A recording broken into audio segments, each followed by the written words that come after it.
Hey, welcome to Overtime, where we take Sunday's message further. My name is Jeremy, and I'm your host.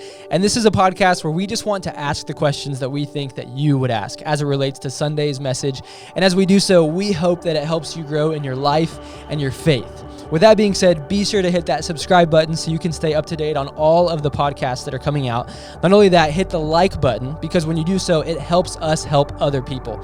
And if you ever have a question about Sunday's content or about Overtime, you can submit those to overtime@npaustin.com, and we will be sure to get to those in future podcasts. So with that being said, here's a quick recap of Sunday, and then we're going to jump into our conversation today.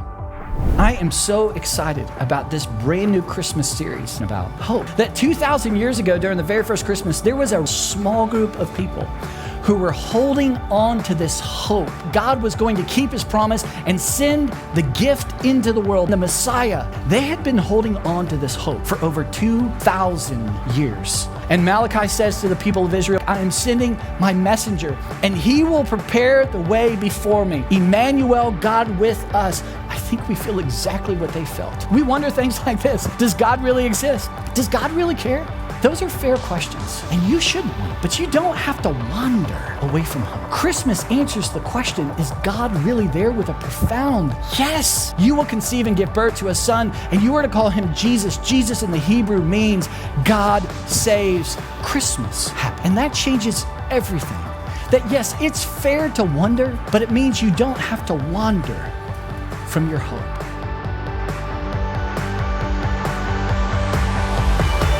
I'm not good at introductions. I'm not good at this part. Are we bantering? I'm much better at answering questions than I am, at being the host. So Jen, this how is are why you I don't feeling have about my being the own host? talk show. This is You this would right be here. great at a talk show. Well, no, because you have to be good at hi, I'm Jennifer. And that right there, that moment was the most awkward moment of my day. Oh, were you looking at that camera? Well, are you supposed to look and say, or I don't have to look and say? No, you can See? just, yeah. I'm already messing it up. Okay, You're I doing am great. Jennifer. Yes. I am Jennifer Mazzola. I am not Jeremy Edelin. No. And we've been kind of joking that I'm a little taller, a little less facial hair. Yeah, a lot more hair up here. Oh, yeah, yes.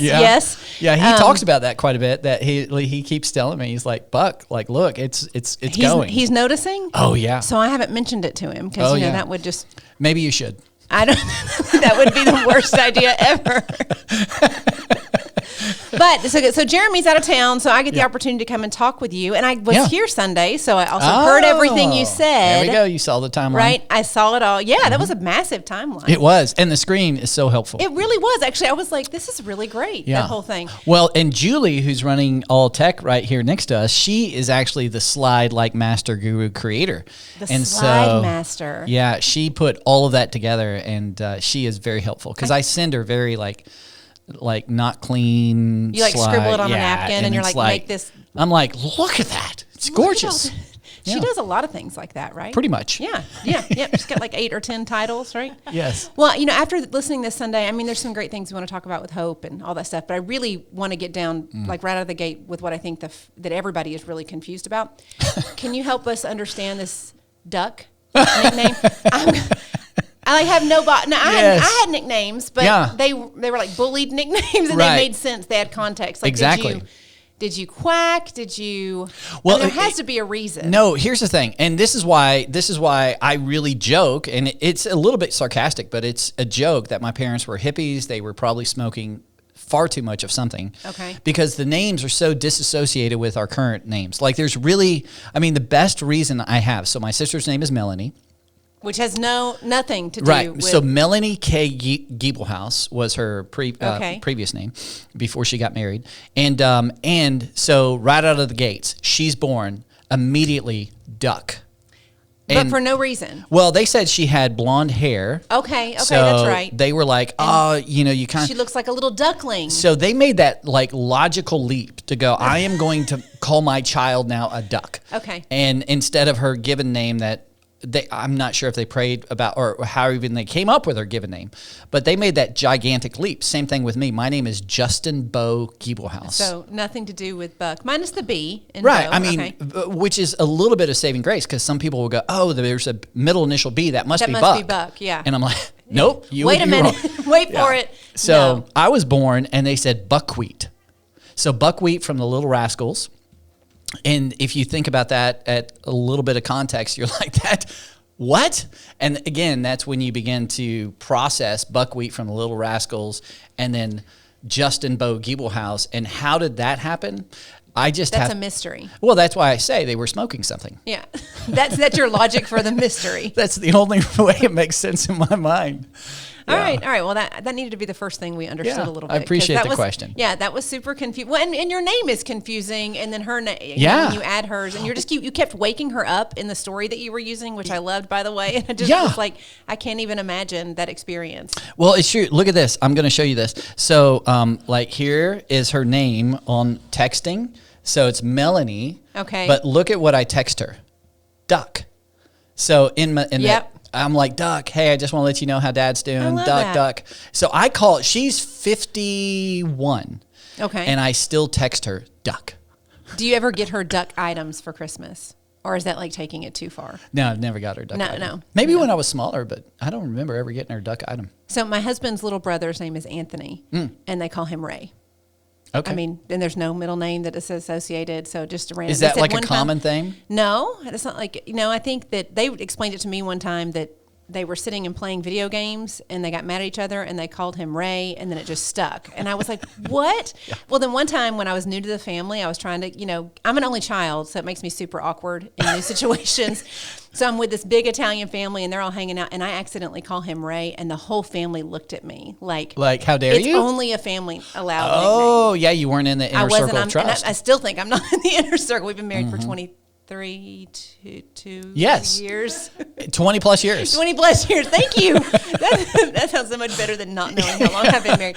All right, well, let's jump into it because you said something on Sunday morning. You said that, you talked about a lot of scientific research and a lot of things that point toward the value of hope beyond just what we see in faith and in religion and in the Bible, right? You said you didn't have time to get into a ton of that. Could you kind of maybe unpack a little bit of that for us today? Yeah, so I'll give a little bit of context.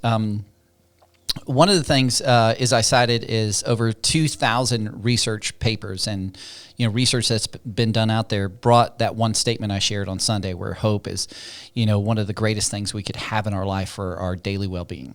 And so that was like if you synthesized all the research out there. So by sharing that, there was an indicator like there's tons and tons of research, which is pretty amazing because most of the time I think hope is like it. For me, at least, and this may sound offensive, but it feels weak. It feels like if I hear somebody say, I have hope, I'm like, well, great, you have hope. I'm going to go work. I'm going to go do something about it. Yeah. So to think about the fact that there is actually objective research, there's data, you can measure hope, is pretty amazing. And I would say my sources, I cited one of those is Dr. Hellman, who's a psychologist. He's got an incredible story where he lived on the streets, where, really hard childhood, he was homeless, and the fact that he became a professor and a psychologist and an author and the director of Hope Research Center, which is one of the largest research centers, which is where a lot of kind of the conglomerate of like hope, the research is being poured in to the University of Oklahoma, and he runs that whole institution. Which is crazy to think about. There's like a whole institution just for hope and studying and learning and measuring hope. Well, and I think because the more like I'm learning about hope, the more that you unpack hope, you discover the impact. It's like the catalyst for happiness, the number one quest for your life. Like the number one quest for humanity is I want that satisfaction, that contentment. I'm actually going to talk about that in part 2 a little bit. But like the vehicle to carry happiness into your tomorrow of life is hope. The vehicle for productivity. In other words, like if you want your culture at work to be more productive, your team to be more productive, if you want your family to feel closer, like hope is everywhere involved in that. It is that ingredient. And they can measure it and they can begin to quantify it and they can begin to tell you the ingredients of what makes it and doesn't make it. What and removes it. Yeah, that's the hope. And so Harvard Business Research is a great place that I looked at. TED Talks, there's lots of TED Talks that provide research on hope. Harvard Medical School. In fact, I wrote one of the things Harvard Medical School said. It said a lack of positive future imagery, which is hope, is associated with depression. And the intrusion of strong negative imagery is associated with PTSD. We pay an emotional and a physical price for a future that may not even arrive. Wow. In other words, like there, and again, there's I don't know, hundreds of articles on unpacking, deconstructing hope and the science of hope. And then one of the best books I would recommend is Dr. Hellman's book. It's called Hope Rising: How the Science of Hope Can Change Your Life. So he unpacks it from a very scientific perspective. Now, to be fair and to be upfront, he's a follower of Christ, and I didn't know that initially. I watched his TED Talk initially, and I was like, wow, that was pretty amazing. Yeah. And then I, got his book, and then I started, reading articles and all these kind of things, and I'm like, wow. And then I found a YouTube where he was talking to a group of, it was a Christian university. And he talked about his story. That's where I heard his story about being homeless. And he shared that he's a follower of Christ and that Christ is the one who gives us that ultimate hope, that ultimate motivation. But in his book, I would highly recommend it because it really breaks it down and deconstructs hope into not this weak emotional thing, but into a very scientific thing. Yeah. That you can apply to your life. That you're like, okay, well, what about trauma? What about tragedy? What about hardship? What about things that rob hope? What about, how do I get hope? He goes through all that. He gets through all of that. And so those are some of the resources I would recommend, and that's some of the reasons why I just said, man, there's so much research when it comes to hope. It just, you start to open that door, and it's like, whoa, this is a gigantic house of hope. Yeah, and it's bigger than just saying, hey, you just got to have hope. Mm-hmm. The Bible says have hope, just have hope. Right. Like we're just like sprinkling something over there, which can feel, like you said, it can seem weak. Or I know that sometimes when I feel like someone's pushing me to be more hopeful or filled with hope, I think it feels like delusional. Yes. It's like, yeah, but that's not my reality right now. And I love what you said, because I'm just thinking in my own world. Because when I sat there Sunday, I thought about just the concept of hope. And I loved the analogy you used about just being hopeful on Christmas morning, because you knew something was coming. You knew that from some past experiences. Yes. Right? Yeah. But you really didn't know what was coming. Right. And you didn't know when it would happen, if it was going to be 5 minutes, 10 minutes, whatever. And I love that kind of thought. But I didn't really translate it until you just were saying that how he breaks it down into what happens in your workplace, what happens in your homes. Like, I think of myself being hopeful, but when I think about my work team, I'm thinking, okay, are we a hopeful work team? Right. Are we a hopeful team? Or, in my family, in the four of us, in my nuclear family, are we hopeful? Yes. Do we have a hopeful vibe? Like when you enter into our house, if we were sitting and having dinner, are there hopeful conversations? Yeah. And not that it has to be all sunshine and rainbows. It doesn't mean we can't be realistic. Absolutely. But hopeful and reality can go together. Right. And even in tragedies or hardships, how do you remain hopeful? Do you still want people to walk in when things have all hit the fan and are difficult and go like, yes, they're being human, but I sense hope here. Yeah. I sense there is a better future in this family's life. And, to quantify it, I mean, if you want to sell more products, if you want to, generate more awareness of your product, if you want your company to be more successful, I think it's almost like you better understand hope. Like if I'm being a business consultant, I would sit down and just say, hey, what's the outcome of this business? Like, why did you create this business? And if you want that outcome to be realized, you need to understand hope. Hope needs to factor in there. It has to. It's one of the things you need to train your staff on. It's one of the things you need to be aware of. It's one of the things and it's not religious. I mean, it's oftentimes synonymous with faith, so that's where it gets put in the religious bucket. But in terms of practicality of hope, again, it breaks down in the science of hope to go man, this thing is gold for cultures, gold for your family, gold for your personal life. And so it's cool that, I think it's and Jesus is called the Prince of Hope, the Prince of Peace. And he came to give us something that otherwise, we search in a lot of wrong places that allows the hope to vanish or allows the hope to dissipate. But Jesus is like, man, I am here with you. I've come to deliver something that the world desperately needs. And, that was part of the message on Sunday. The ultimate place for our motivation is what happened on Christmas. Yeah, I mean, I just kind of take your timeline and your 5 minutes of waiting for Christmas gifts and, several thousand years of waiting for hope for humanity. Yeah. But the feelings are the same. They're just stretched a little longer. Sure. Right? Yeah. But just that anticipation. And we forget, if you've been sitting there for 30 minutes or 45 minutes, maybe Christmas isn't coming kind of thing. And so you can understand why Israel would be like, okay, maybe this isn't going to happen. So now let me ask this, because you said something about, Jesus is the Prince of Peace or the Prince of Hope. And I kind of, peace and hope and also wonder and all these things kind of all get meshed together for me sometimes, right? Do you think there's a particular reason, and maybe I might make a statement, I don't even know that I think sometimes it can feel like this particular season in our culture and our world, it's harder to have hope. Now, I may be just because this is the season I'm living in. Sure. But do you think there's something particularly distracting or difficult to have hope right now? Like if someone's saying I get it, but when I went home to Nashville, my parents watch one particular news channel a lot. All day. Yes. And it's not even about that one, what news channel it is. It's just about man, I just sat all day and I listened to shootings and murders and politics. And actually, like, I like to engage in politics, but I feel like it was a lot all day. So it would be easy for me to sit there and at the end of the day say, Buck, I get it, but I watched this for 24 hours. Right. So are there things that you think you see specifically right now in our culture and our time that make hope difficult? Yes. Sure. Okay, moving on to the next question. Yeah. So we got that one. That's the most concise I've ever been in my whole life. Perfect, right there. perfect. And done. Yes. End scene. No, I do think. I mean, I think yes, I would agree that it's always debatable what generation is the one that struggles with hope the most, and we think our generation is always the one where the world's going to end. And I'm like, okay, like let's just go back to World War II. Like, okay, the world was pretty much about to end. Yeah. Like if we put ourselves in that, and our sons and daughters are going to war, and we're seeing Hitler around the world, and we're seeing what's taking place, and a guy, is. We would just say, I think perhaps we would be in that world and go, I think the world's going to end at this point. Mm-hmm. So I think my point is that whatever generation you're part of, whatever time in history you're going to be part of, I think life is going to happen. And when life happens, it is kind of the enemy of hope oftentimes. Mm-hmm. And when I say life, I'm talking about like struggles in life, traumatic moments in life, tragedies in life. I think about, losing loved ones, as I shared on Sunday, like, where we begin to, our humanity, our flesh comes out and say, we say, does God even care? Like, God, are you even there? Like, seriously? I've read that John said God is love. This is not loving. Yeah. My finite perspective, that's my context. Well, that is your context, and you need to be human. So I think life happens.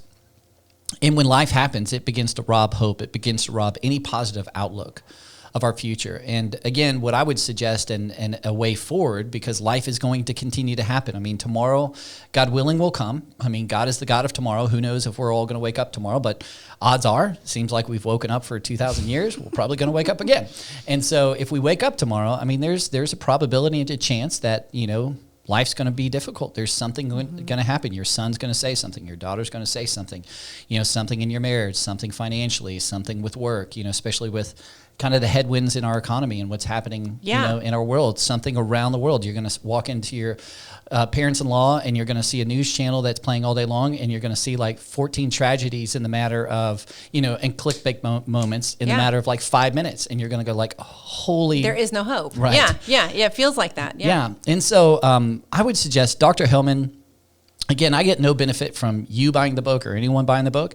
It's just a great resource. So it's beneficial for your life. It's like a gift to yourself. Yeah. He talks specifically, and he shares his story about when he was homeless, when he had lost all hope, and he was looking at the negative outcomes. So he was thinking about his future, not from a hopeful perspective. He was thinking about his future. Hey, what's the most negative tomorrow that's a better negative than today? So he was talking about, how do we handle tragedies? How do we handle hardships? How do we handle traumatic events? And oftentimes we focus on like what's less worse versus on what could be positive. Yeah. Because all we've known is, man, for the last week, for the last month, for the last year, for the last decade of my life, I've just known such hardship. And so we lose sight of the ability to have hope. So he gives some really good steps and handles. Again, that I would encourage people to go back, to get the book. Even on the internet, you can search like Cliff Notes and get a free version if you don't want to buy the book. Yeah. But he gives some handles to focus on positive versus negative goals. One of the things I wrote down, like tomorrow needs to, suck less than today, is what we often think. No, he's like, what about tomorrow could be amazing? What about tomorrow could be a better future? What about tomorrow could be better relationally? What about tomorrow could be better internally, like psychologically for you? And then he talks about writing that down, how important it is to actually put it on paper. Okay. And so he gives some very tangible steps. And oftentimes he says, you may not have a pathway because the tragedy or trauma may be overwhelming and you're being human, but I have a pathway. And therefore, two are better than one. So I can give you a glimpse of what tomorrow could be. because of what I've been through, Yeah. because of my experiences. Yeah. And so he talks about if you're in a place where you have lost hope and lost a positive outlook, like it's just all negative, like it needs to suck less than today. That's it. You know, if that's where you're at, then oftentimes it's having that other individual in life who has the ability to see just because the season they're not because they're better, they're just in a different season, and perhaps they've been through a similar season, and they can give you a better tomorrow, and they can give you a pathway, which is part of the ingredients to actually realize what you so long for, which is hope, which is the vehicle for happiness. Yeah, you know, you spoke of other generations. One of my favorite books about hope is Man's Search for Meaning by Viktor Frankl, and he's basically a Holocaust victim, and I think he's a psychologist or psychiatrist. But he writes the whole book and his experience in, you know, in a concentration camp, and basically the survivors. It was hope. Yeah, that was the bottom line. Right. It all came back to hope. And then I love what you said about, you may not be able to see a path, because it's funny because you talked a lot about like blue zones on Sunday mornings. You talked a lot about the different Harvard studies, and a lot of those things point back to hope, and they also point back to community. And it's funny because I think there's this element, and I know it's going to sound weird, and I don't know how that it really works all the time but in my mind it's like, well, then borrow my hope. Yes. You know, like that there is an element of like, hey, when we walk together, you don't have hope today. Right. Well, then lean on me and borrow my hope. And I think when even Thomas is engaging with Jesus in the Gospels, like he says, you know, I don't know that I believe, so help me in my unbelief. Like God is totally fine with us saying like, I don't have hope. Yeah. Can you find me someone to give, you know, to borrow hope from? Right. Can you find me, you know, can you give me more hope? Yes. You know, just no different than we would say, hey, help me with my unbelief. Help me in my hopeless feeling. And so I love the idea that those two things are interwoven, this idea of hope and community. Now, Right. because in particular as a pastor, you get a unique perspective because it's kind of a weird world. It is. You get to see, not everybody gets to go into, my husband's an accountant. He doesn't necessarily go into hospital rooms as people are passing. Sure. Right. He's not there for baptisms and births and weddings and funerals and marriages falling apart. Right. So you get the roller coaster with people, for better, for worse, and all that comes with that. Right. Yeah. From your unique perspective, have there been any like really great moments of hope or moments of struggle to kind of find hope that you could share? Yeah, I think, yes, I think there's been a couple. And even to piggyback on your last point, and that kind of a couple stories, but one of the things I think is so important in these stories that I'm about to share is in all the stories and in the memorial of the hardships and tragedies, the temptation is isolation. And isolation is one of the robbers of hope, because then you get in the room by yourself and you convince yourself of some things that are human, meaning you're grieving. You think like tomorrow will never be the same, you know, that there's no optimism about your future. And that's the danger of isolation. So oftentimes when, you know, I'm counseling people or giving advice, because I'm not a counselor, so I give biblical advice. So, you know, or do memorial service, I always caution against isolation. I get isolation for, you know, a moment. Yeah. But isolation for a longer period of time, it's really dangerous because you do convince yourself that tomorrow will never be hopeful. Yeah. And that's where, you know, back to your point in terms of being around, being on the other side, you know, somebody who can say, hey, you can borrow my hope. Yeah. Somebody who perhaps has walked the path that you don't feel alone. That's really important to maintain hope when everything around you feels hopeless. And so, you know, for me, again, as you mentioned, just as a pastor, I mean, I've sat on the other side of stories to where counselors have sat with a married couple and said, there is no playbook for what's happened in your marriage, for what's taken place, and no one I've ever met with has ever survived what's happened in your marriage.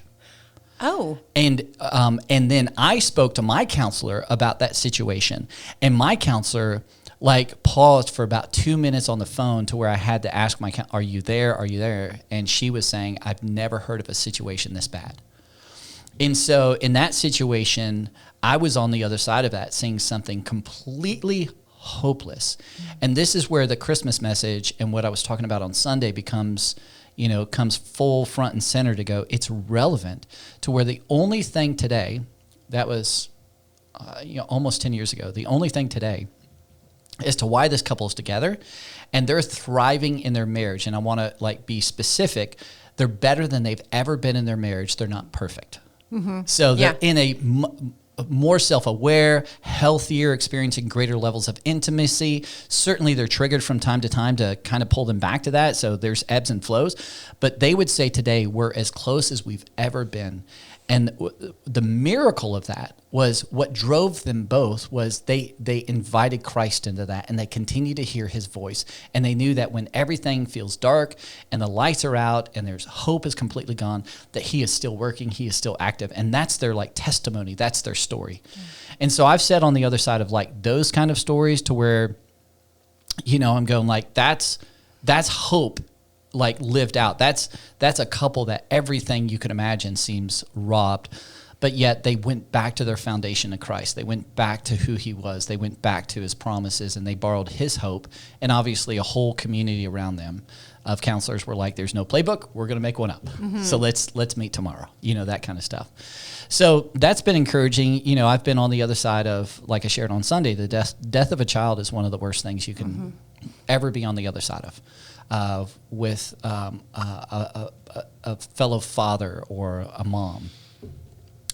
And in those moments, the phrase you used, I have said that phrase multiple times, like, would you be willing to borrow my hope for the next several months? Because I know there feels like there's no tomorrow for you. Yeah. Like, and in those moments, being able to be in community has been beneficial because the people who've gone before them, who perhaps have lost a child before them, I have seen them in a season where they felt no hope, but because they had a community and they felt like there is hope for tomorrow to come, and they've been able to step in those situations and sit with parents who've lost children and provide hope. Yeah. So it's like, and to allow these parents who've lost children to go, you know, to be human and to say, like, I've experienced that. I'm walking with you. And that in itself, I've seen that kind of full circle provide hope in those moments to where I'm just like, you know, this is where it's God is showing up in ways, in miraculous ways that you're like, and then people, because they've been faithful, they've gone back to the ultimate source of hope. They've been able to have a community around them, are now providing hope for others, and hope kind of begets hope. Yeah. In that way. And then, you know, I've sat down with people who've lost hope in themselves. In other words, they've said, because of what I've done in the past, like I've heard these words verbatim, I don't understand why God allows me to live. They've said, Buck, I don't know why tomorrow will come. Because of what I've done, I deserve to die. Every day of my life, I have no value, I have no worth, I have no value, and I have no worth. And I've watched the light of hope grow from this tiny little thing to not this, you know, I don't want to be dramatic and paint the picture to where it's like, oh, it's perfect. But like every day of their life, that hope is bright enough that they can look into the mirror and go, I love the person I see in the reflection of the mirror. That person has value, that person has worth, and that person deserves to live tomorrow. And I've watched hope be the catalyst for things like that. To see someone go, I have no worth, to somebody who looks in the mirror and goes, I love who I see. And for me, that's the power of hope. And that's why, you know, one of the things I said, I'm so excited about this series because I've watched what hope has done in some of the worst traumatic events. I've watched what hope has done in some of the worst relational moments. I've watched how hope has restored the value and significance and worth of somebody who has lost all significance and worth. And so, you know, I share those stories. There's a huge narrative to those, but perhaps if you're watching or listening, and you can relate to that, you know, this is why this series and this is why hope is so important, because hope is that vehicle for a better future, for a better tomorrow. You know, when you mentioned that hope was like that, it started with this tiny spark in all those scenarios, right? In some way that it felt like there was no light at the end of the tunnel, but it's like there's a tiny, tiny light out there. Yeah. It just makes me think about and we talk about this a lot with faith, like it's kind of like a muscle. You have to exercise hope as well, right? Like you have to practice it, and hope doesn't mean that things don't hurt, and it doesn't mean we don't grieve, and it doesn't mean we don't experience change and loss and transition, but it is choosing to kind of believe. And it's funny, one of my favorite authors and speakers, he's actually an illusionist, Harris the Third. Oh. Yeah, he does like magic tricks. Wow. Yeah. Mm-hmm. But he decided he wanted to discover the age in which imagination leaves. So an imagination to me is similar to hope. Yeah. Like, because kids just make up worlds because they believe those worlds, they see them in their minds and they believe they could be real. So he got there to all these researchers. They went and they met in Boston, had all this conversation, and scientists and all these things. And they discovered that actually you never lose your imagination. It's just at some point in life, it becomes worry and stress. You're still anticipating something and but you've decided to replace hope and belief with worry and stress and anxiety, right? And so I just think that like the idea of even in the most extreme situations like you're talking about, and even not, I mean, and everything in between all those things, right? Like just continuing to try and practice and stretch that muscle of like, hey, I do have belief. And I know it's like super cheesy, but when I was driving over here, I like Christmas movies. Do you guys have like Christmas movie tradition? Well, Christmas Vacation. Is that's our ours. favorite. That's our like the whole family has to sit down and watch that. Exactly. Sure.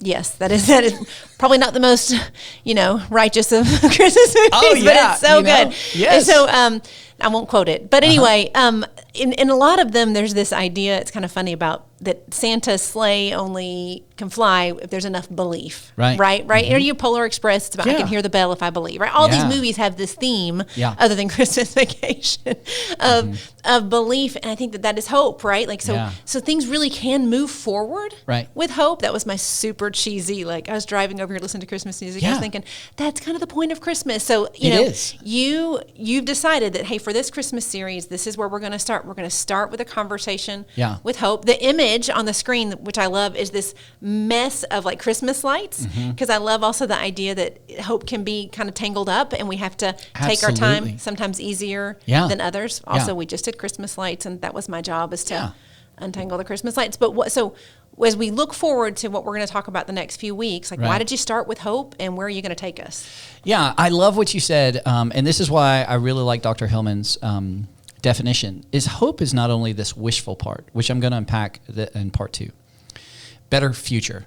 And this is where I get really stuck with this concept in our culture called manifesting and all this kind of stuff. Yeah. It's like, oh, tomorrow I'm going to be rich tomorrow. I'm going to have a great relationship.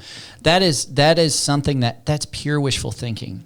And that leaves you empty and leaves you hopeless, oftentimes, more than hopeful. But Dr. Hillman says that hope is a better future, that there's going to be a better tomorrow, and you have the power to do so. In other words, there's that psychological term, that locus of control that you have, that the lock is on the inside of the door. And I love what you said, is to go like, you can do things, but you have to do things. You have to keep moving forward. And sometimes you don't have the power to do that alone. And this is why community and being with somebody who has hope when you've lost hope is so critically important. But in every story I shared just earlier, every one of those, they didn't sit there and just like open their palms and said, ooh, this like epiphany came to my mind. This, all these better future pictures of my reality and my family and my relationships. Every one of them made a choice to go, the lock's on the inside of the door. I have the power to make it so. And even if that was the tiniest little, all I could do was like stand up and barely hold myself up. That's it. Yep. Great. You stood up. That was a step. And so I think that's really important. And I think that's kind of this whole idea of this Christmas series, is that I think there is a lot of misunderstanding with hope. I think Christmas is the greatest, foundation of hope, the greatest reason why we have motivation to stand up, the greatest motivation we have a reason to hope for a better future, where Paul says in Romans that God is working for the good of those who love him and are called according to his purpose. Like, I get the human side of people in tragedies and trauma want to call BS on that. Yeah. That's totally fair. But the reason you can hold on to that promise, the reason there's a grand weaver weaving something together that will be beautiful and fair and loving and good and just, is because of Christmas.